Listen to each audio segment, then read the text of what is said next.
Moi, ça m'émeut profondément. Comme citoyen, comme père de famille, on se projette tous dans nos vies, là. Puis la question que j'ai posée, c'est qu'est-ce qu'on ferait, nous autres, là? Un soir, un enfant nous arrive à la maison, puis il s'est fait tabasser pour une question relative à l'intimidation. Comment on réagirait?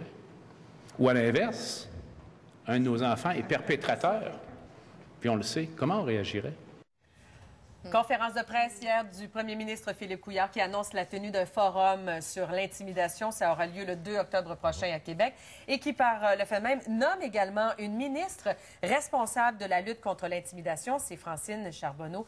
Avec nous, Jasmin Roy, animateur, président fondateur de la Fondation Jasmin Roy. Salut. Ça va bien? Ça va bien. Oui. Toi, comment tu as accueilli cette initiative du gouvernement libéral? Est-ce que c'était une victoire? Est-ce que c'est juste une autre étape dans le dossier? Bien, je pense que c'est un grand pas pour la société québécoise, en ce sens que là, on va avoir une approche globale avec ce forum-là sur l'intimidation dans notre société, avec la croissance, justement, sur les réseaux sociaux, de la cyber-intimidation. Comme société, on doit se poser des questions. Et qu'on nomme une ministre, la ministre Charbonneau, qu'elle soit nommée pour porter le dossier, politiquement, c'est très fort. Ouais. Ça lance un message à la population. Et en plus, le forum sera supervisé par le premier ministre lui-même. Donc, je pense que le message est lancé, là. Ouais. On veut changer la culture du Québec face à la violence et l'intimidation. On le sait, il y a une loi, mais est-ce qu'elle a suffisamment de mordant? Parce qu'encore une fois, dans l'actualité, on voit des cas d'intimidation, des parents qui ne sont même pas au courant que leur enfant est un intimidateur. Donc, est-ce que cette loi-là est assez efficace, selon toi? La loi a été adoptée assez rapidement. Il y a eu des obligations qui sont arrivées sur l'école. Et les écoles n'ont pas eu beaucoup d'outils pédagogiques, de moyens, de ressources supplémentaires. Là, il faut travailler sur un plan d'action. Le forum va nous permettre maintenant de déterminer quels sont les besoins des milieux, pas juste le milieu scolaire, mais aussi pour les personnes âgées puis les milieux de vie. Donc, on va avoir, à mon avis, un plan d'action. Déjà, dans la loi contre l'intimidation, qui s'appelait le projet de loi à l'époque 56, les écoles sont obligées d'avoir un plan d'action maintenant. La plupart des écoles l'ont fait, mais maintenant, il faut l'évaluer pour savoir si ça fonctionne. Donc, il faut aussi que le Québec, comme société, soit muni d'un plan d'action aussi. Oui, c'est bien d'avoir un plan d'action. Il faut être capable de l'appliquer. Il faut l'appliquer. L'école prend conscience qu'il y a un problème. Est-ce que tu es encore témoin d'endroits où, oui, on a été mis au courant de quelque chose, mais on ne sait pas quoi faire?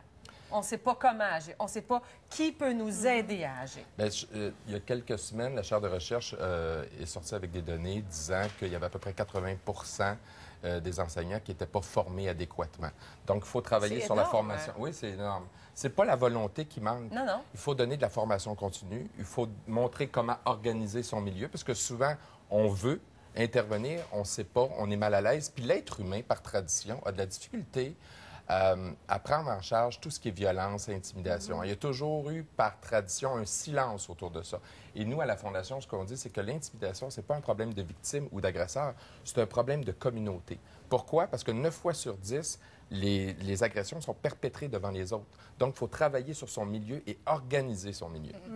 Moi, ce qui me touche beaucoup, c'est sûr, les médias sociaux, c'est un outil pour les intimidateurs. C'est vraiment, maintenant, ça vient chercher dans l'intimité. C'est une arme de destruction massive, ça, des fois. Exactement. Ouais, pour vrai, là. Exactement. Et on sait aussi que ça touche de plus en plus, en fait, surtout les filles. Moi, je me demande, Internet, c'est une jungle. Est-ce que tu penses qu'un jour, ça va être possible de restreindre l'intimidation sur le web? Est-ce que ça va partir de l'éducation? Ça va être vraiment des outils qui vont pouvoir être Il faut que les adultes soient des modèles aussi pour leurs enfants. Tu sais, moi, à mon époque, mes parents fumaient, on voulait fumer en cachette.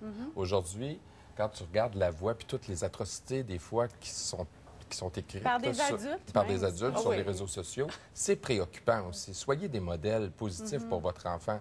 Donc, ça aussi, il va falloir, comme société, réfléchir. Oui. Est-ce que tu vas participer au forum? J'espère, oui. Il y a eu déjà des discussions là-dessus. Mon rôle n'est pas déterminé. Hier, j'ai été invité à la conférence de presse, puis j'espère sincèrement pouvoir être partie prenante de ce grand processus qui, à mon avis, est essentiel pour la société québécoise. Ouais. Vous voyez des statistiques qu'on a pu trouver sur ton site, entre autres. Alors, Jasmin, il faut garder tout ça en tête. Oui, les adultes et les dommages que ça fait, l'intimidation. Les problèmes de santé mentale, beaucoup de décrochage scolaire. C'est une des premières causes du décrochage scolaire, la violence et l'intimidation. Donc, 2 octobre prochain, au forum, tu vas y être? On va être là, certain. Tu poseras des questions. Parfait. Merci, Jasmin.